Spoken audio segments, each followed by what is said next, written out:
Λοιπόν, να είστε καλά πάντως. Πέστε μας τώρα κάτι, έτσι, να μπούμε στις προφητείες, σε ένα-δυο προφητείες και μετά θα πούμε... Θα ήθελα να αναφέρω μερικές προφητείες του Αγίου Κοσμάτου Αιτωλού που είναι ιδιαίτερα εντυπωσιακές. Γιατί? Διότι αναφέρονται σε καταπληκτικές επιστημονικές εφευρέσεις της εποχής μας. Πριν από 250 περίπου χρόνια ο Άγιος Κοσμάς ο Αιτωλός προφήτευσε τα καταπληκτικά επιτεύγματα της εποχής μας. Να αναφέρω, κύριε Ζερβέ, και πιστεύω ότι οι αγαπητοί τηλεθεατές θα ακούσουν με ιδιαίτερο ενδιαφέρον αυτές τις προφητείες. Δύο προφητείες γενικού χαρακτήρους ως προς τα επιτεύγματα. Θα βγουν από τα σχολεία πράγματα που δεν φαντάζεται ο νους του ανθρώπου. Θα χάνει ο νους του ανθρώπου. Εννοεί ότι από τις επιστήμες θα προέλθουν καταπληκτικές εφευρέσεις. Θα έρθει καιρός που θα κυβερνούν τον κόσμο τα άλαλα και τα μπάλαλα. Εκφραζόταν έτσι κατά όμορφο λαϊκό τρόπο. Τα άλαλα και τα μπάλαλα θα κυβερνούν τον κόσμο. Τα άψυχα μηχανήματα. Αυτά δεν κυβερνούν σήμερα. Και όταν έρθει ο Αντίχριστος, μέσα σε ένα τέτοιο μηχάνημα, άλαλο και μπάλαλο, θα κλείσει ολόκληρη την ανθρωπότητα και θα την ελέγχει. Τι είναι το άλαλο και μπάλαλο? Τα άψυχα μηχανήματα. Μάλιστα. Τα άψυχα μηχανήματα. Αυτά δεν κυβερνούν σήμερα. Τα ρομπότ και τα κομπιούτερ προφανώς. Ακριβώς. Και σε προφητείες που δεν έχουν παλιφερθεί. Λοιπόν, συγκεκριμένα, τώρα να εισέλθουμε σε συγκεκριμένες επιστημονικές εφευρέσεις. Θα έρθει καιρός που θα βάζουν το γάλα μέσα στο τσουβάλι. Ήταν τόσο παράδοξη προφητεία, σαν να πεις θα έρθει καιρός που θα βάζουν το νερό στο καλάθι. Είναι δυνατόν το καλάθι να κρατήσει νερό? Γελούσαν οι άνθρωποι από κάτω. Τι λες, Πάτερ Κοσμά, το γάλα στο τσουβάλι? Λοιπόν, ναι, το γάλα στο τσουβάλι. Ήρθε καιρός, το γάλα γίνεται σκόνη και το βάζουμε στο τσουβάλι. Λοιπόν, θα έρθει καιρός που θα δένουν 40 άλογα σε ένα παλούκι. Λέμε σήμερα μηχανή 40 λόγων ή 40 ύπων. 40 άλογα σε ένα παλούκι. Και εννοούσε το αυτοκίνητο, δηλαδή το μηχανή όχημα. 40 λόγων γενικώς. Δεν προφήτευσε μόνο τη μηχανή και την ονομασία της μηχανής. Διότι τη δύναμη της μηχανής την εκφράζουμε σε ύπο, σε άλογα. Λέμε μηχανή 40 λόγων, 40 ύπων. Λοιπόν, θα έρθει καιρός που θα δείτε αμάξι χωρίς άλογο να τρέχει. Αμάξι να τρέχει χωρίς άλογο, κάρο χωρίς άλογο, παράδοξο λόγος. Θα δείτε αμάξι χωρίς άλογο να τρέχει και μάλιστα γρηγορότερα από το λαγό. Τα αυτοκίνητα. Αμάξια θα λέμε και σήμερα. Λοιπόν, θα έρθει καιρός που θα δεθεί ο κόσμος με ένα ράμα, με ένα σύρμα. Οι τηλεφωνικές συνδέσεις του κόσμου. Θα έρθει καιρός που ένας θα μιλάει από την πόλη, την Κωνσταντινούπολη, και ο άλλος από τη Μοσκοβιά, τη Μόσχα που ζει δράμα αυτές τις ώρες με την ομηρία τόσων ανθρώπων. Θα έρθει καιρός που θα μιλάει ένας από την πόλη την Κωνσταντινούπολη και ένας από τη Μοσκοβιά και θα συνεννοούνται περίφημα σαν να βρίσκονται σε πλαγιλά δωμάτια. Τηλεφωνικές συνδιαλέξεις. Μπορούσε κανείς να φανταστεί να μιλάει ένας από την Κωνσταντινούπολη και να ακούγεται στη Μόσχα, εκατοντάδες χιλιάδες χιλιόμετρα απόσταση? Πιο βροντόφωνος ήταν ο Κολοκοτρώνης. Αν έμενε σε μια κορυφή βουνού, μιλούσε, ακουγόταν η φωνή του σε 1, 2, 3 χιλιόμετρα, τολμοκρατούσε τους Τουρκαλάδες, αλλά όχι και εκατοντάδες χιλιόμετρα αποστάσεις. Λοιπόν, θα έρθει καιρός που ο διάβολος θα κάνει γύρες με το κολοκύθι του. Τι ήταν αυτό? Ο νους δεν πηγαίνει στους τεχνητούς δορυφόρους για τους οποίους καυχόνται οι άνθρωποι και φτάνουν μέχρι σημείο να θεοποιούν την επιστήμη? Τι είναι ένας τεχνητός δορυφόρος? μπροστά στα δισεκατομμυρίων παμέγιστες σφαίρες που στροβιλίζονται μέσα στο αχανές. Λοιπόν, ένα ευτελές πράγμα είναι εν συγκρίση με τις τεράστιες ουράνιες σφαίρες, ένα κολοκύθι μικρό, εύθραυστο ευτελές. Θα κάνει γύρες με το κολοκύθι του. Ο διάβολος, γιατί κυρίως για πολεμικούς σκοπούς χρησιμοποιούνται αυτά τα πράγματα, οι δορυφόροι, να κατασκοπεύει ένα κράτος το άλλο κράτος, μια χώρα την άλλη χώρα. Λοιπόν, θα έρθει καιρός που θα πετούν οι άνθρωποι σαν μαυροπούλια στον αέρα και θα ρίχνουν φωτιές στη γη. Θα τρομοκρατείται ο κόσμος, θα τρέχει προς τα νεκροταφεία και θα λέει βγείτε εσείς οι πεθαμένοι να μπούμε εμείς οι ζωντανοί. Δεν είναι ολοφάνερη προφητεία για τα αεροπλάνα και τους αεροπορικούς βομβαρδισμούς? Θα πετούν οι άνθρωποι σαν μαυροπούλια στον αέρα και θα ρίχνουν φωτιές στη γη και θα τρομοκρατείται ο κόσμος. Είπε ο Άγιος Κοσμάς και δύο προφητείες για αυτό το κουτί που έχουμε απέναντί μας. Για την τηλεόραση. Την τηλεόραση την προφητεύει στο 11ο κεφάλαιο της Αποκαλύψεως ο Απόστολος και προφήτης Ιωάννης. Άμα προσέξει κανείς εκεί, προφητεύεται η φωτογραφική τέχνη, η ραδιοφωνία και η τηλεόραση. Λοιπόν, πώς. Χρειάζεται προσοχή. Να το πούμε. Θα εκτελεστούν οι δύο προφήτες που θα έρθουν να πολεμήσουν τον Αντίχριστο. Και η εκτέλεσή τους θα γίνει στην πλατεία Ιερουσαλήμ. Τι ήταν αυτό? Προφητεία για την εποχή του Αντιχρίστου. Θα έρθουν δύο προφήτες οι οποίοι θα διαφωτίσουν τον κόσμο για τον Αντίχριστο, θα πολεμήσουν τον Αντίχριστο, θα κάνουν θαύματα τιμωρητικά ασεβών, κηρύγματα ελεγκτικά, και αφού εκπληρώσουν την αποστολή τους θα τους συλλάβει ο Αντίχριστος, τα όργανα του Αντιχρίστου θα τους συλλάβουν και θα τους εκτελέσουν, και το πτώμα αυτών, πτώμα είναι η θανάτωσης κατά τη Γραφή, και εμείς λέμε έπεσε υπερπατρίδους, έπεσε ίσως θανατώθηκε, πέθανε, και το πτώμα αυτών στην πλατεία της Ιερουσαλήμ, όπου και ο Κύριος αυτόν εσταυρώθη. Και τα πτώματα, πληθυντικός τώρα, τα νεκρά σώματα, κατ' εντολή του Αντιχρίστου θα μείνουν άταφα επί 3,5 ημέρες μέχρι ότου επεμβεί ο Θεός, και το πτώμα, την εκτέλεση που είναι ένα στιγμιαίο γεγονός, και τα πτώματα τα εκτεθειμένα επί 3,5 ημέρες θα τα βλέπουν οι άνθρωποι εκ των φυλών και λαών και γλωσσών και εθνών, μια φράση που απαντά επανειλημμένες φορές στην Αποκάλυψη και σημαίνει από όλα τα μέρη του κόσμου. Ένα γεγονός στιγμιαίο, η εκτέλεση των προφητών θα φωτογραφηθεί και θα το δείχνει η τηλεόραση. Λοιπόν, επί 3,5 ημέρες και τα πτώματα άταφα προς διαπόμπευση θα τα βλέπουν οι άνθρωποι από όλα τα μέρη του κόσμου επί 3,5 ημέρες, και θα χαίρουν, λέει, οι άνθρωποι, οι κατοικούντες επί της γης, όχι απλώς αυτοί που θα είναι εκεί στα Ιεροσόλυμα, οι κατοικούντες επί της γης, διότι θα έχουν το αίσθημα ότι να, επιτέλους απαλλαγήκαμε από αυτούς τους ταραξίες.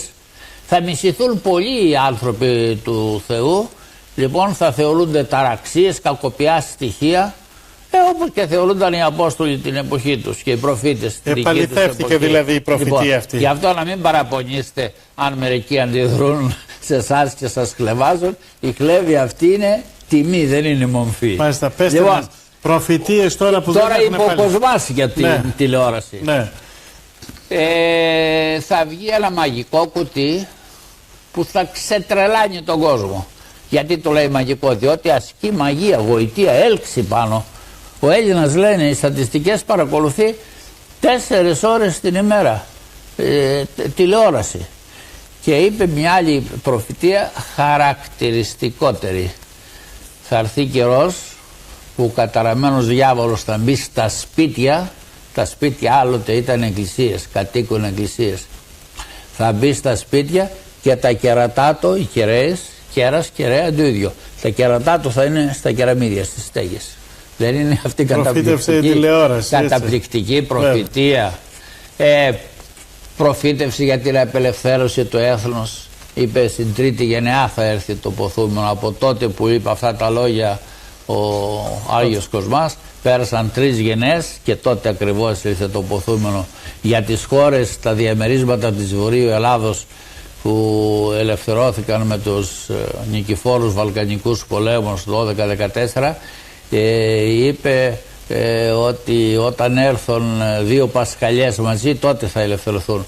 Το 1912 με το παλιό ημερολόγιο ήρθε μαζί η εορτή του Ευαγγελισμού της Θεοτόκου και το Πάσχα.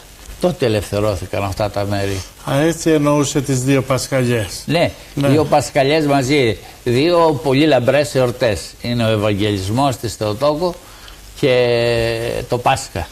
2 προφητείες θα μας πείτε, οι 3 που δεν έχουν επαληθευθεί. Να πούμε μία ακόμη που έχει επαληθευθεί και μετά. Ναι. Που μου κάνει ιδιαίτερη εντύπωση. Ναι. Θα έρθει καιρός που ο καταραμένος διάβολος θα βγει από το καυκί του. Τι εννοούσε? Ο διάβολος θα γίνει, να μεταχειριστούμε μια άλλη έκφραση, τελείως ξετσίποτος. Ο διάβολος παλαιότερα είχε κάποια ευγένεια, εντός εισαγωγικών ευγένεια, τηρούσε κάποια προσχήματα. Τώρα έγινε ανεδέστατος, ανεσκυντότατος. Δεν το βλέπαμε αυτό στην εμφάνιση των ανθρώπων και στα έργα των ανθρώπων. Δημοσίως πλέον το κακό παρουσιάζεται, προβάλλεται με τα μέσα της δημοσιότητας, με τη τηλεόραση και με τα άλλα μέσα, χειροκροτείται, επισημοποιείται, νομιμοποιείται. Αυτό δεν είναι ότι ο διάβολος βγήκε από το καυκί του? Λοιπόν, επίσης μια προφητεία που είπε για τον Πάπα. Εσείς είστε και εσείς σφόδρα αντιοικουμενιστής. Λοιπόν, είμαστε όλοι έτσι οι πιστοί άνθρωποι, σφόδρα αντιοικουμενιστές. Τον Πάπα είπε, και το είπε ως προφήτης. Δεν μπορώ να πούμε ότι το είπε σαν μια γνώμη, μια υπερβολή, ξέρω εγώ. Λοιπόν, τον Πάπα να τον καταράσετε θα είναι η αιτία του κακού, κάποιου μεγάλου κακού φαίνεται, είναι αντίχριστος. Έχει εμφανιστεί λοιπόν ο Πάπας ο αντίχριστος? Γιατί κάποιοι λένε ότι θα εμφανιστεί λίγο μετά το θάνατο του σημερινού. Πάμε κάπου αλλού τώρα.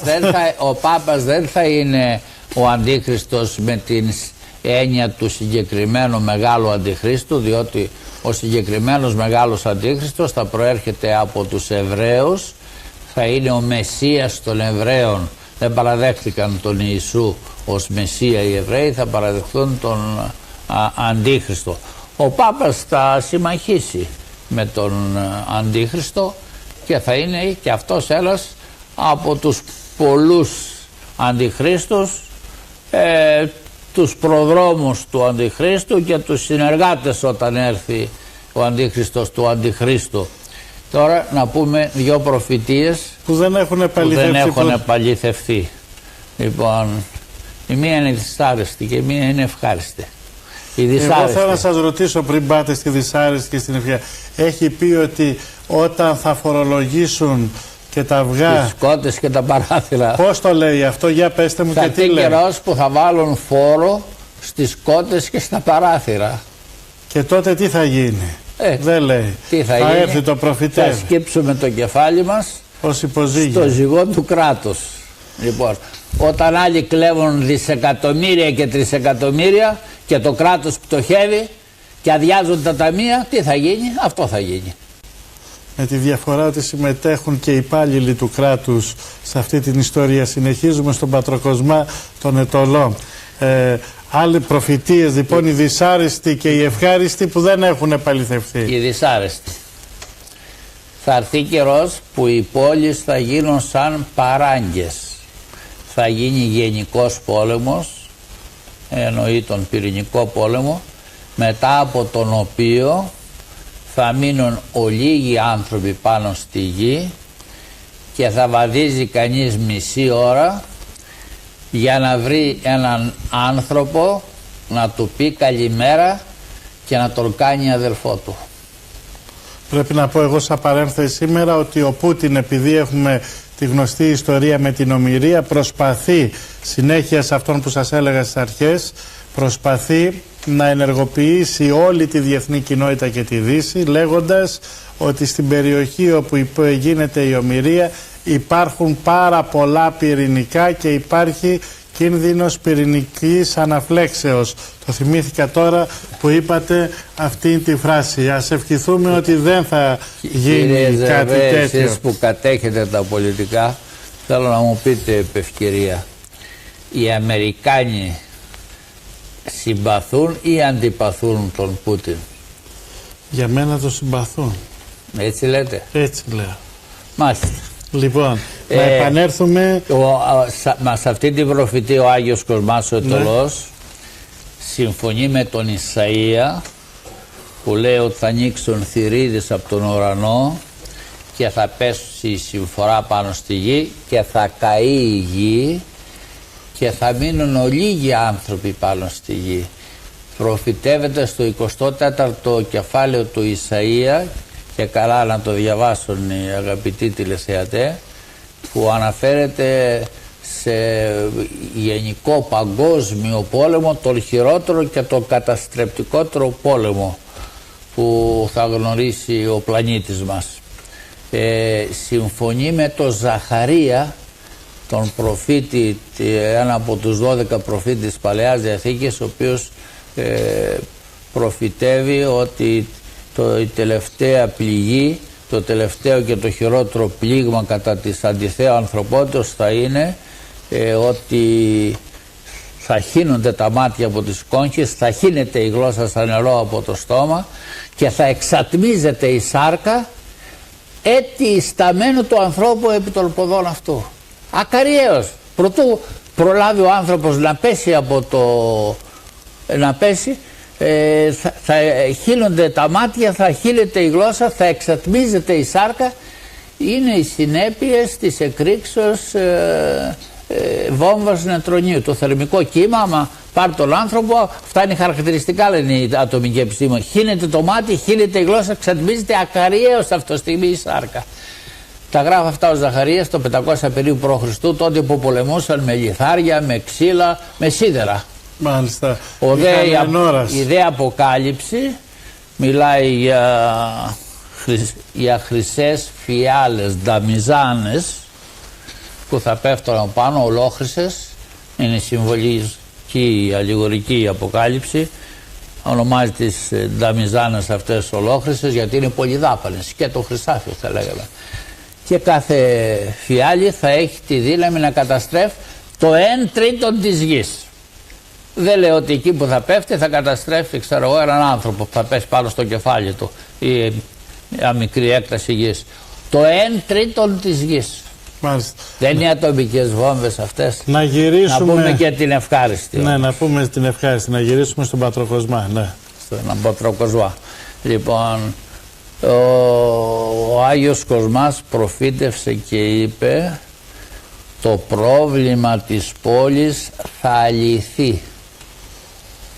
Αυτό σημαίνει, όπως οι Εβραίοι έπειτα από 2.000 περίπου χρόνια πήραν την πόλη τους, την Ιερουσαλήμ, και οι χριστιανοί, οι Έλληνες, θα πάρουν και αυτή την πόλη των οραματισμών τους, την Κωνσταντινούπολη.